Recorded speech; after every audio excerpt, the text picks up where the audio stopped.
So help me welcome our youthful panel as they take up their seats with a round of applause, tafadhali. Let us encourage them.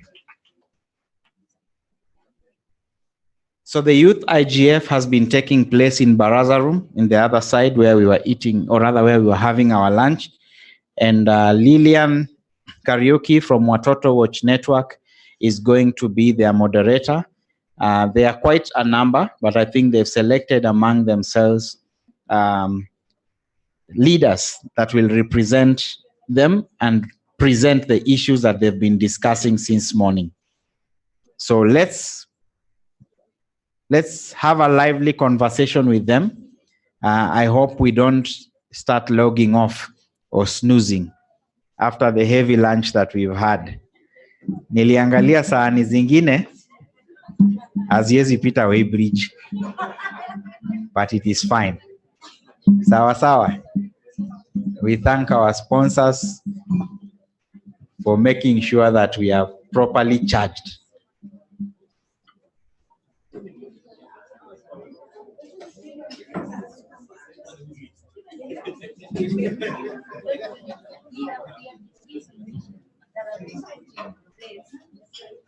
All right, so I'm handing over the mic to Lillian from Watoto Watch Network to take us through the next panel, which will basically be the Youth IGF panel. Karibu, Lillian.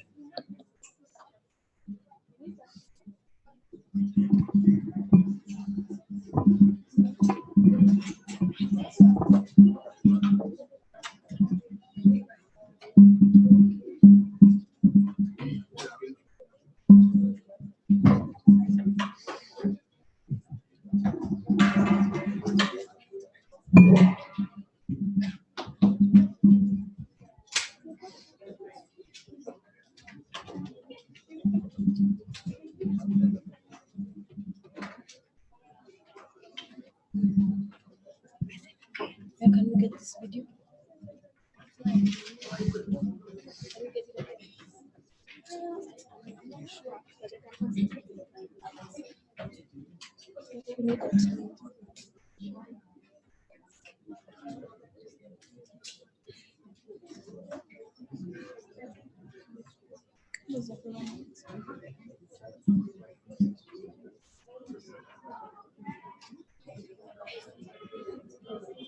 It's Msongaji, Angels of Mercy, Voice, which other school?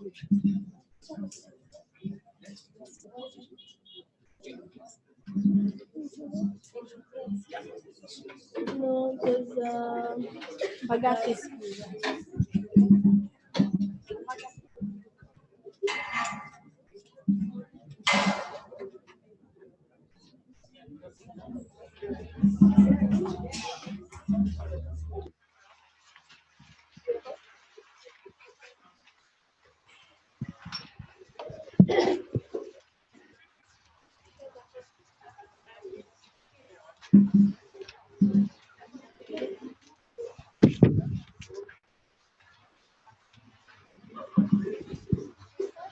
It's okay, we can start. Good afternoon.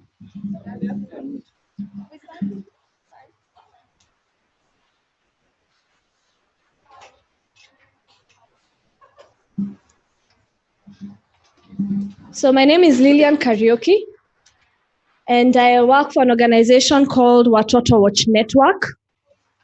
And what we do at Watoto Watch Network is we raise awareness on child online safety. So that is internet safety in regards to children. And so far, we are running an awareness campaign in the schools, in the communities, in 4 counties. So we're in Nairobi, Mombasa, Nakuru, and Machakos. In addition to the campaigns, we also run 2 events, annual events.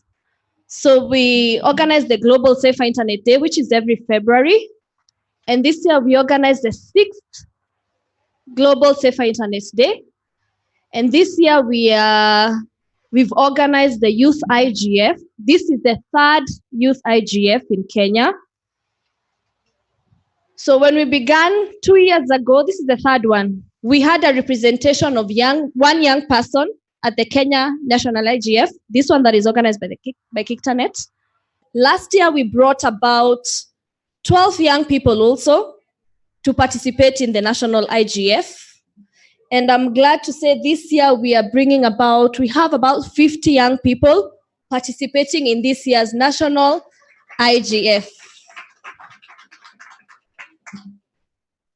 So today we have the schools that have come to join us. One is Msongari Girls High School. We have Angels of Mercy, still in Nairobi High School. We have Mercy Boys, all the way from Mercy in Machakos. And we have Mbagathi High School. I think they should be clapped for. Sure. They really tried to be here. Some of the schools are actually closed, but they've made an effort to be here to participate in this forum. The topics we'll be discussing today, or they'll be giving input on today. One is on, I know you've talked about cybersecurity, but now you'll be hearing from under cybersecurity on child online protection. So child online safety and their recommendations. You'll get to know if they feel safe when they're using the internet, and the recommendations to the industry and the stakeholders on measures you can put in place for them to feel that they're actually safe using the internet. Then we have a topic also in regards to digital inclusion. Are we actually including young people when it comes to using ICT platforms and devices? Thirdly, we'll be discussing also on data governance. And fourthly, we have an emerging issue.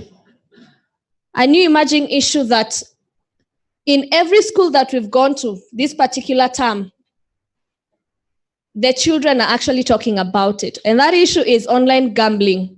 Children from primary school, high school are betting, not knowing it is actually illegal. So we'll get to hear from the children themselves and their recommendations when it comes to that. And feel free to ask questions, and they can also ask you questions, even the ones who are sat in the audience. We will start with. So we will start with. We'll start with the emerging issue, and that is online betting or online gambling. And we'll have Phoebe take us through that. So Phoebe, do you think children are betting online?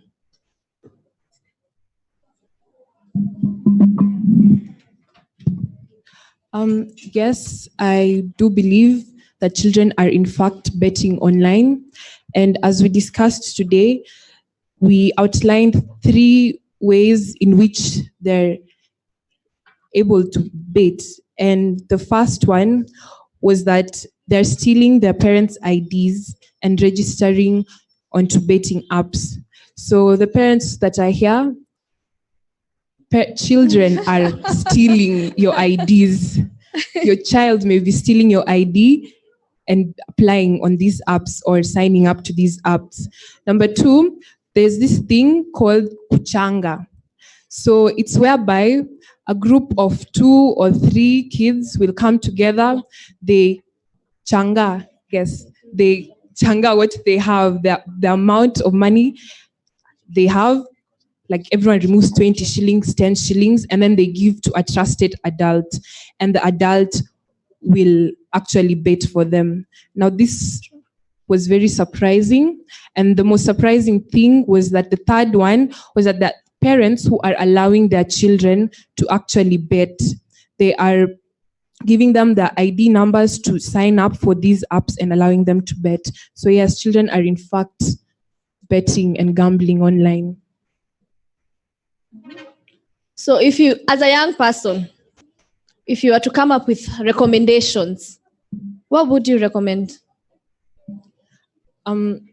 There are many things we'll recommend, but We sat down and we came up with 6 important things we felt that should be done.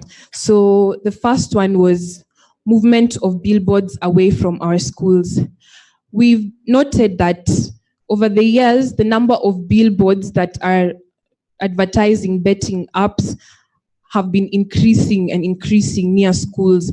And as students, we feel like these billboards are, in fact, they are targeting the students. They're targeting us to bet. They are putting them near our schools with an agenda. They know what they're doing. And so we feel that these billboards must be taken away. Just like how there are banks, there are kilometers that a bank should be with a school. A bank should be far away from a school, yeah? We feel that a bar, sorry, it's a bar, not a bank, a bar. So we feel that these billboards that talk about betting, they need to be far away from our schools. Number 2, the wordings on the billboards should be enlarged. The wordings that are giving the warning that betting is not for children under the age of 18. Now, it's always come as a surprise to me as to why it's very tiny. The words that are giving the warning, they're very tiny. And I feel like we feel as the youth that they should be enlarged. And just like the cigarettes and for example, the cigarettes downhill, over there at the cover, it shows the effects of cancer and it has a drawing of a person with mouth cancer. That's what should be happening with these billboards. The words that betting is not for children at the age of 18 should be enlarged. In fact, they should be at the most top so that the kids can understand that it's not for them. Number 3, it is holding of cyber cafes responsible if minors are found gambling in their cafes. There are cyber cafe attenders that allow kids to come and gamble in their cybers. They are aware it's happening and they're doing nothing about it. And so we feel that if a child is found gambling in a cyber cafe where there's an attender, the attender will be held liable and the cafe should be sued and the owner should be sued. Fourthly, is limiting of the number of times an account can bet per day or per week. That's by at most a week or at most once a day. Now, by limiting the amount of times an account can place a bet, this will reduce the rate of addiction among the youth, because if you can only bet once a week, then it's somehow reducing the rates of addiction. And number 5 is putting laws that holds parents liable for their children using their IDs or phones to bet, whether they know about it or not. There are parents whose kids are gambling, and when they're told about it, that they say that they didn't know about it, they didn't know that their child did this or did that. And there are some who are actually, they know that their children are gambling, they're helping their child to bet online. Now, there should be laws that hold these parents liable, and whether the parent knew about it or not, they should still face consequences, because as law says, ignorance is no defense. So yes, that's our conclusion. Thank you. Thank you.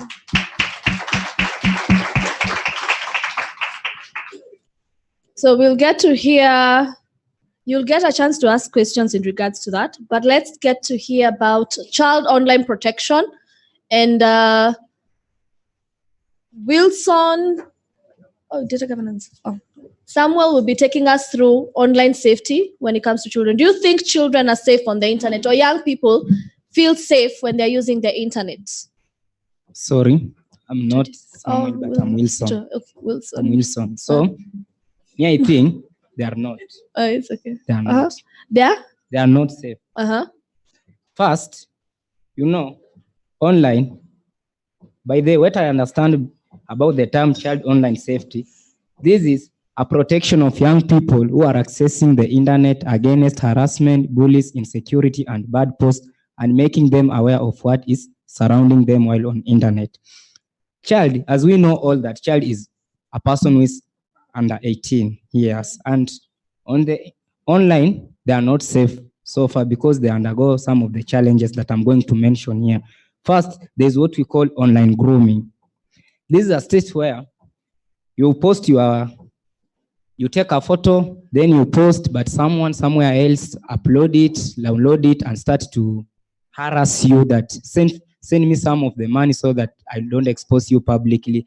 Maybe I can expose it to your parents, because some of the parents inside here, they are harsh to our children, to us, even they're at home. So, for example, let's take in this situation, I have posted a pic that I'm naked, and my parent is a policeman. When he or she sees that, I'll face some consequence. So this person will start to bully me and send me some money so that I don't expose you to the parents. So what I think, as my recommendation, is that the government that protects us should come up with an automatic pop-up that contains option on who should view your post immediately on posting something. This way that as I upload the post first, before I share it, there's a pop that comes with some option, whom shall I accept to be able to see my post. So I'll be able to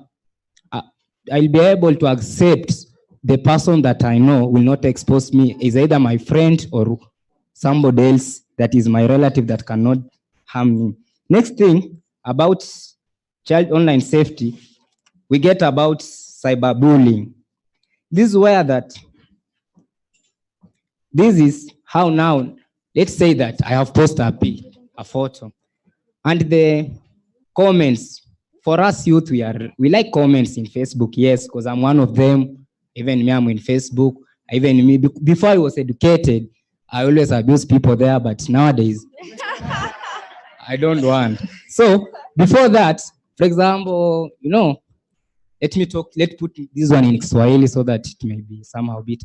Msichana amechukua pose yake ya maisha, amepose, akapiga picha alafu akapost. Na mtu anakuja anamwambia, kwenda huko Slay Queen mwitu. So unaona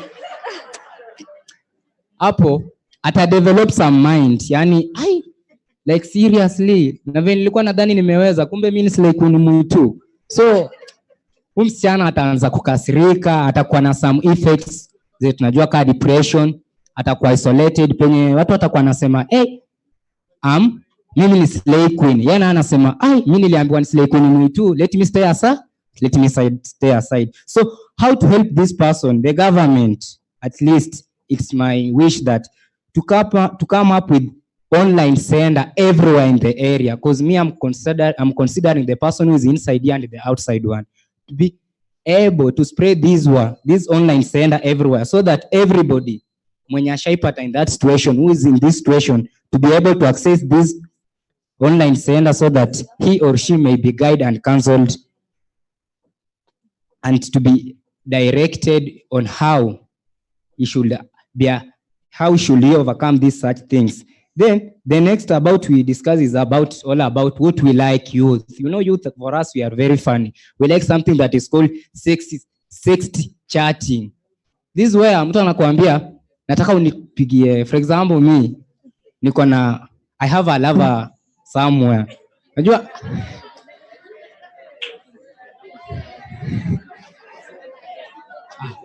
So yes, thank you.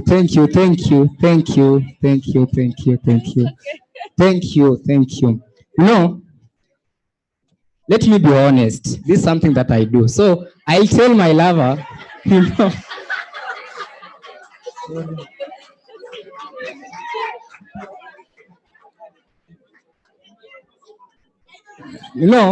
I'll tell my lover that, hey babe, do you love me? Yes. She'll answer yes automatically. And I tell her, now I want you at least to take a photo, your private parts again you send for me. You see that? You see? No. So for that one can happen if my parent is not close to me, because my parent have never educated me this and this is bad. For me, it's just a request to the government, because most of our parents, they spend a lot of time working. So they don't have any time with us. So it's a request to the government that to set at least a home working job. I work from home so that this my parent at least may have time with me so that he may educate me through this and this and this. So this is my request to the government. Then the next thing about we discuss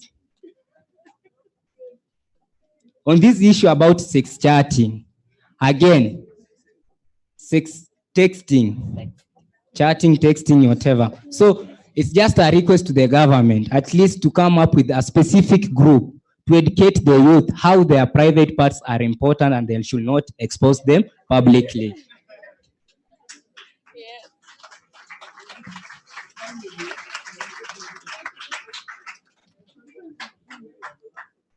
Yeah.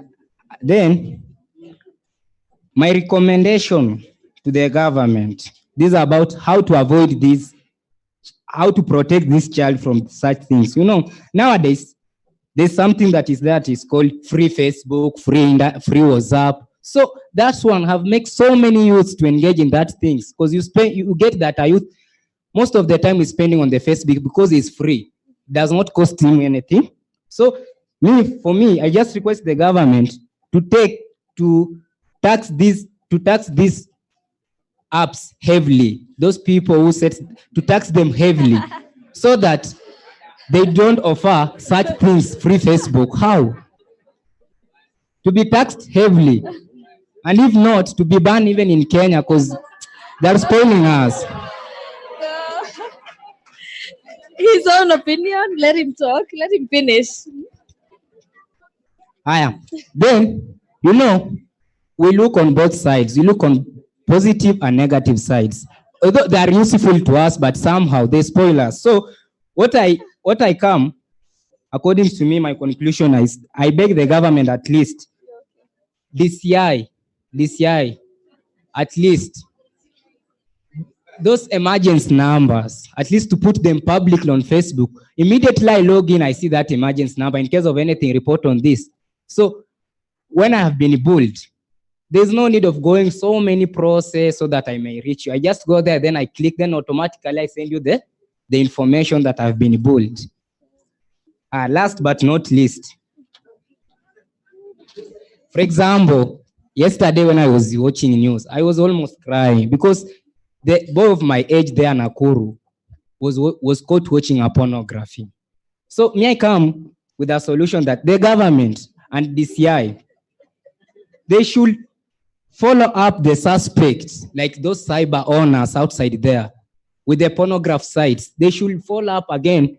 When they are caught, they be jailed for life. Even there's no loan for those.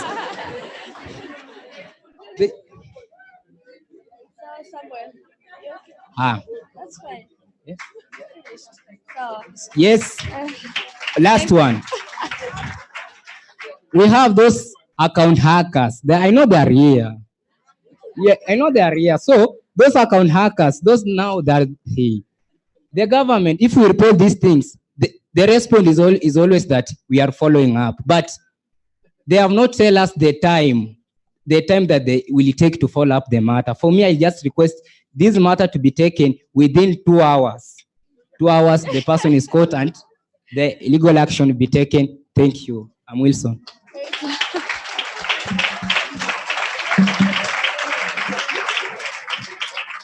Those are the views of the young people when it comes to online safety, and you'll get time to ask questions. Let's hear from Festi on digital inclusion. Okay. Hello, everybody. I'm Feisty. Yes, that's my name. And I'm going to speak about digital inclusion. I think digital inclusion is involving of everyone in the ICT space, and not many people in areas, the rural areas, are able to access ICT. Yes, yeah.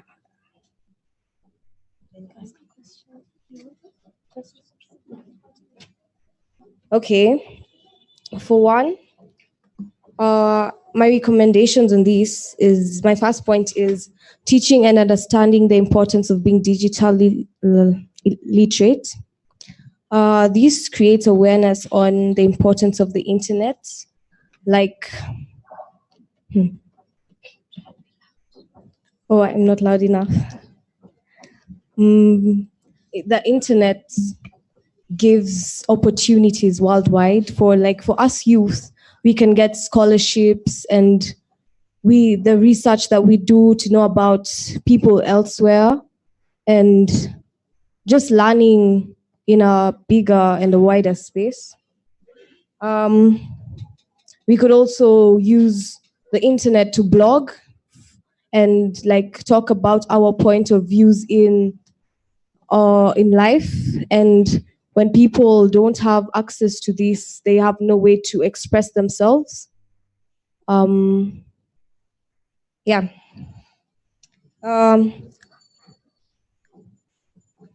Another point I have is that the Ministry of Education should add ICT and computer programs such as coding, and they should teach youth how to code, how to use firewalls, and the importance of encryption. Because when, like he said, when people are hacked and they don't know how to encrypt their account, it's very depressing for those who are really they love their accounts. Okay, my Instagram got hacked, I would go mad.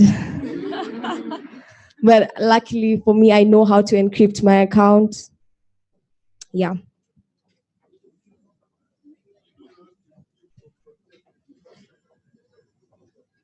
The Ministry of Education should also educate and train teachers on, since the internet and the world is evolving so quickly that some teachers cannot keep up. So we need to train the teachers on how to deal with these things and how to teach on the new effects of using ICT.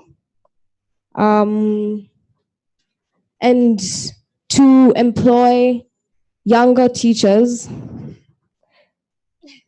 so that we could, the teachers could understand and relate to us. Yeah. One of my other points is accessibility. People in rural areas, I don't think they're able to access the internet, and that could be, it could be quite an issue if you have no access to internet. So we could have cyber cafes everywhere. Yeah. And making this means affordable, like computers all around. And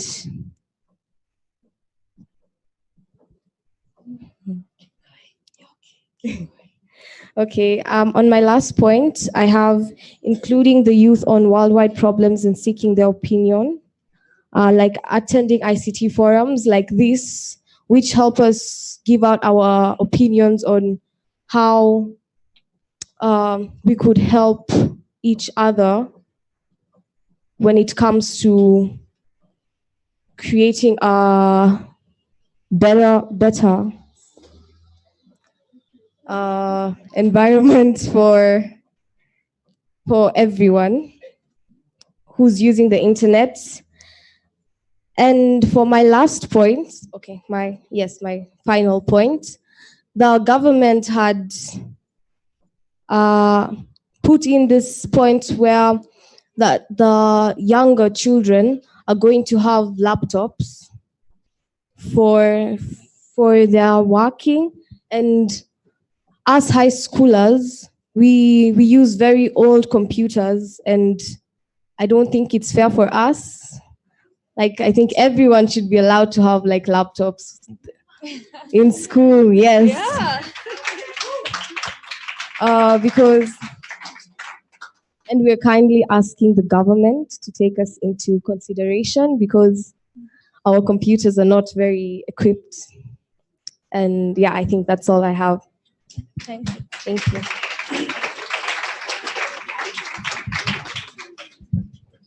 So one point that clearly came out during the discussion in regards to digital inclusion is the fact that young people don't know about the opportunities that are out there when it comes to ICT. Okay, so we even went a step ahead and put out a request through our social media accounts on getting a key person to speak to the young people, someone who's young, a youth who's in the ICT industry, who can motivate or speak to the young people or even open the forum for the youth during the Youth IGF. But we honestly got only one particular person, as a lot of young people requested for one youth to talk in regards to online or internet-related matters. So they don't even know the youth that are in the industry, in the ICT industry, youth they can look up to as mentors, as people they can follow. So that came out very evidently. They want to get into the field, but there's no one to look up to. There's no mentor. Everyone who's here, who's undergone through the ICT industry, no one is holding their hands and guiding them. And my plight today is this.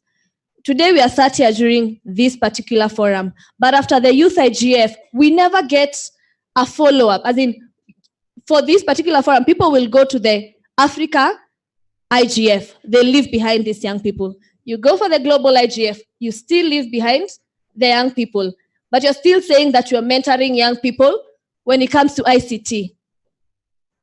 We need to carry them along.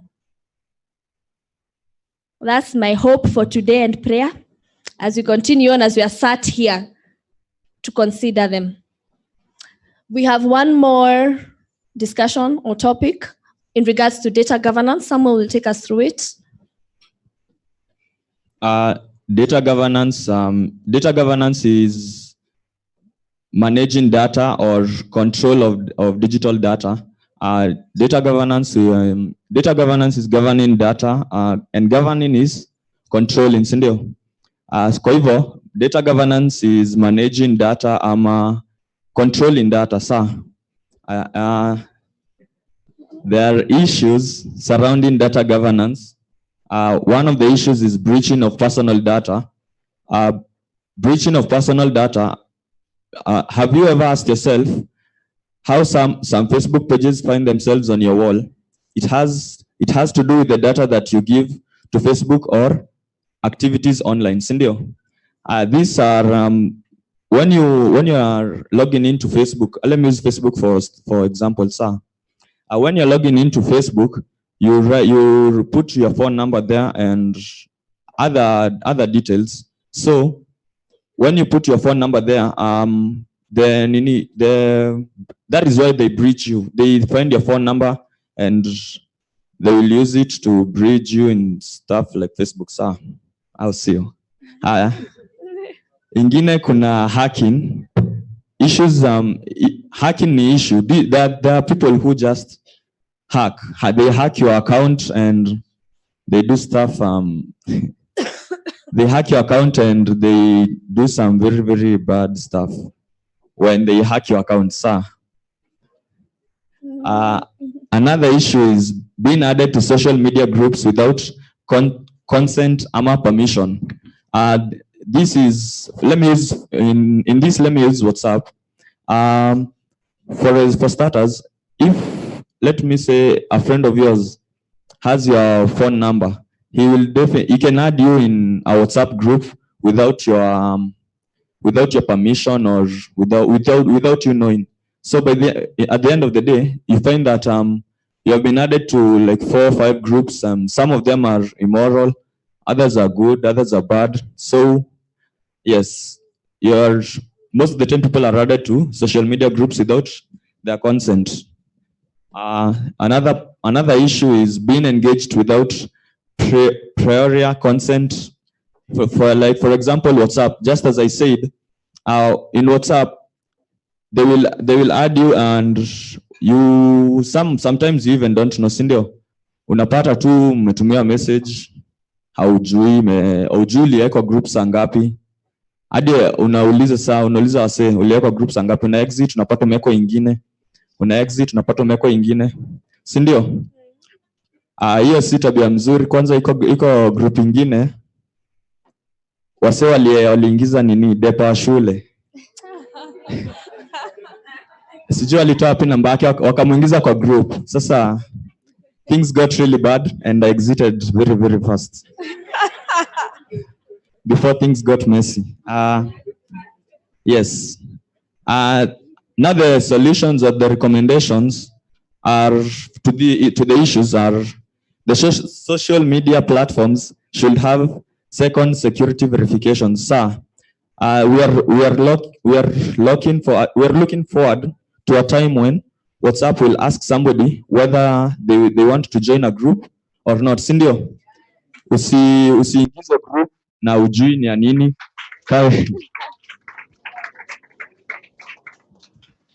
Historia ya kujipata group moja na depa, hiyo iisha, sindio?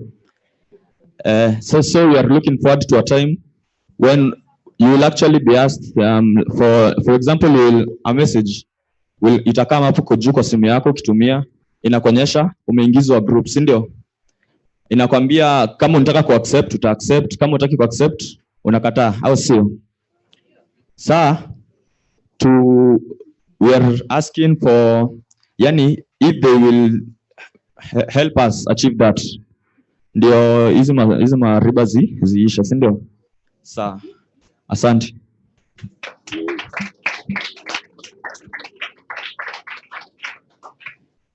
I don't know if anyone has a question or two, but what I'd want to add on this is this. These young people know what they want to say. They might not say it how you are used to saying it, but they know exactly what they want to say and what changes they want. Okay? But it's up to you to give them the chance and teach them. We normally have the School of Internet Governance. Maybe next year you would consider taking them, also giving them slots to go through the school to understand the jargons you use. Because aspects in regards to data governance, unless you sit in a class and you're taught, it gets very tricky. So just hold their hands through all this process when it comes to ICT. I know I'll be knocking in some of your doors because coming their long holiday, I'll be requesting ICT industry to at least take in these young people through, even if it's a 1 week, mentorship, just for them to have a feel of what ICT industry is all about. They don't know, but they're interested. Give them that chance. We won't be saying that it's someone who's out there. People who are here can give them, even if it's 1 week chance. And we'll be coming to your doors and hopefully you'll be willing to enlist these young people. So if we talk about mentorship in the ICT industry, we're actually doing something about it. The other industries we can't talk about, but this one, I'm hoping we can make a difference in these interested young people who are here. Thank you very, very much.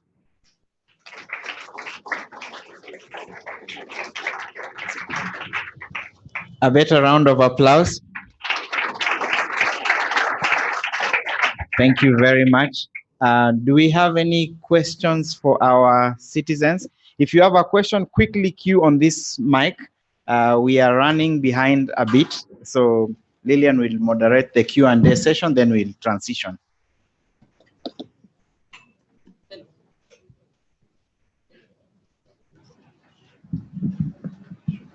My name is Jacob, and I wanted to ask a question. When you are online and you are told that when is Lekwin Mwitu, as someone said there, in such situation, where do you turn to? Do you go online the more to find solution to that? Where do such solutions come from? And also for the others, is this a nice ICT problem, or is it for other fields? And also, is there an organization in Kenya that's helping both young and adults navigate such problems that come from the use of social media and such, leading to depression and so? Thank you.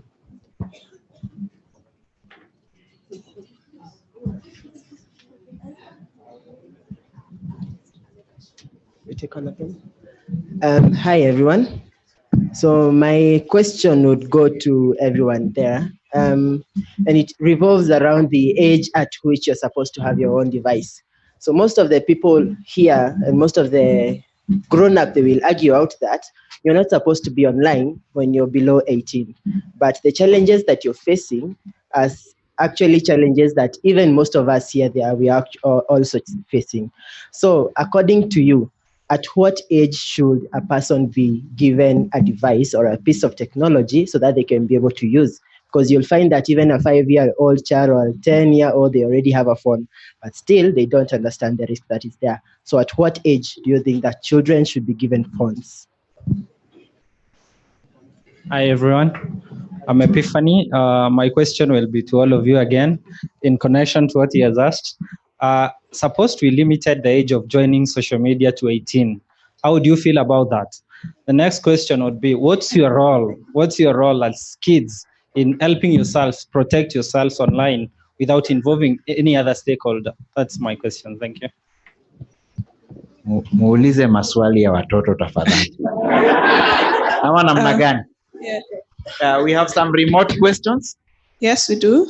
We have one from Kelvin Karaoke. He asks, I'm interested to know the opinion of our panelists on what social media platform is most popular among their peers right now. And to add on to that, I'd ask, why do they prefer the specific social media platform? Thank you. Thank you, our distinguished panel. You can answer the questions that have been raised. Maybe the moderator can guide us on which way we can answer.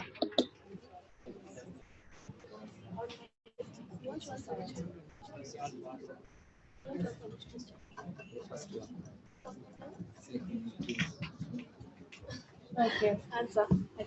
Yes, thank you. If I'm not wrong, I'm the one who mentioned about Slay Queen Me too, isn't it?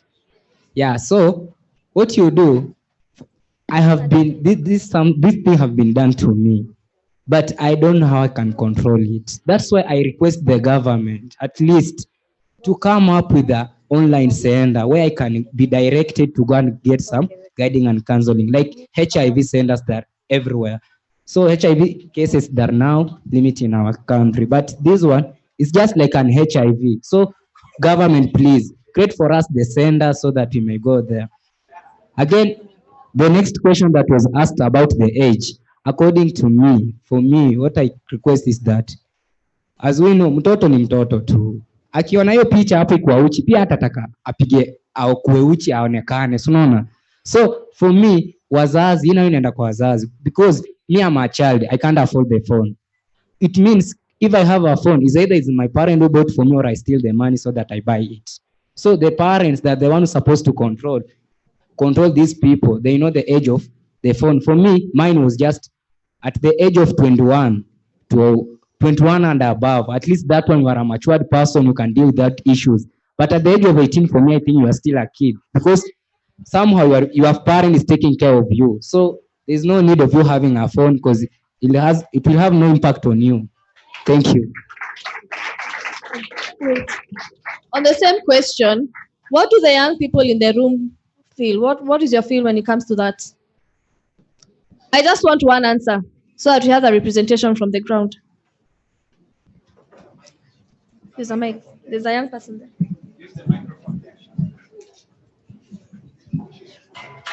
So that you have at least two people who've been put on the same topic. Okay, I disagree. Please introduce yourself. I'm Debbie from Loreto Convent Musangari, and I disagree with my fellow friend here because at the age of 21, okay, for example, now when you're saying about us using using ICT to get like for example homework, Googling, getting answers, and things to do with just connecting and kind 21. Okay. What's the age? What's your suggestion? What's age? 15, 16. Because 15, honestly, 16? at this age, because we know what is wrong, we know what is right. So 21. You've been answered by 2 people, so No. that's fine. 15 or 16? 21. For you, 15? 15, there's 15, there's 16, there's 21. So those are the voices of the youth, yeah? Yeah. So when it comes to what are the youth actually doing themselves to ensure that they are safe online?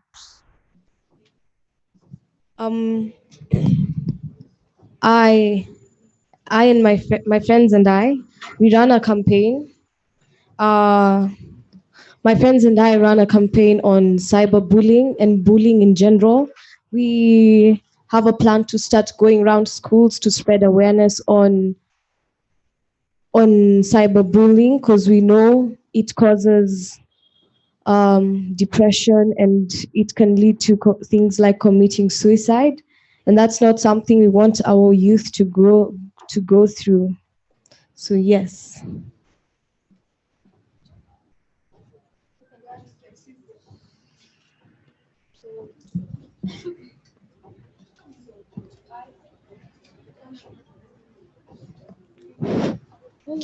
To add on her point, I feel like the big problem here is not what we are doing, because we want to do things, yes, but we don't have the support to do it. Our parents are not supporting us. Apart from her, I also have an organization. It's not big, it's small. It's called We Are the Next Chapter. And it has nothing to do with internet governance and everything, but it has a lot to do with the youth. But I am unable to grow it because there's no one to, let's say, support me or give me the funding or give me. So my urge to all of you, your parents, you're involved in organizations, kindly support your children in what they wish to do, because this is how it starts. This is how we start changing the world. Yes. So 2 more. So in regards to online safety, I mentioned I work for a Total Watch network, and what we do is we raise awareness on online safety. So we talk on matters, sexting, online grooming, cyberbullying, and you can get any sort of information or help from our website, which is www.watotowatchnetwork.org. And our day-to-day is going around to the schools, communities, churches, so you can reach out to us, and we can organize on how to reach the young people in your communities and in your churches and youth groups. And there was a last question in regards to the most popular social media app. Yeah? Yes. How many are there that you use? You use? Instagram, Snapchat, Twitter, WhatsApp. The young people who are in the room, for the person who wants to know the most popular social media app, we start with what? Instagram? Show, by the show of hands, just the young people from the schools. Show of hands, Instagram, for us to know. How many are using Instagram? How many are using Facebook? So you can tell. Okay. Facebook. Oh, how many are using, what else? Snapchat.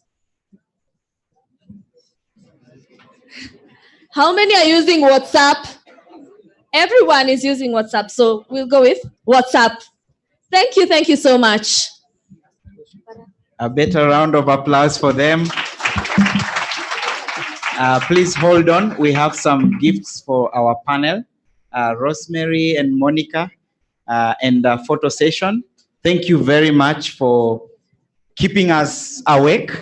Most of you are slowly getting into safe mode when we started the session, but I can see your necks are really up courtesy to these young guys. Asanteni sana. Please feel free to stay in the room for the next sessions. They may be of interest to you. My panel, please, Lillian, a photo. You're denying my cameraman the opportunity. Thank you. Please do it here as we transition to the next session. So thank you very much for giving them the necessary support, and we keep improving. So next year, we hope to include them in the School of Internet Governance as they have requested, and also to have better engagement in the Kenya Internet Governance as has been the case this year. A round of applause for them once again. Some of them have come from Machakos. Wamekuja safari ndefu to be part of this conversation. So let's be on our feet. I want to invite Felix, one of our fellows from the Kenya School of Internet Governance, to lead us through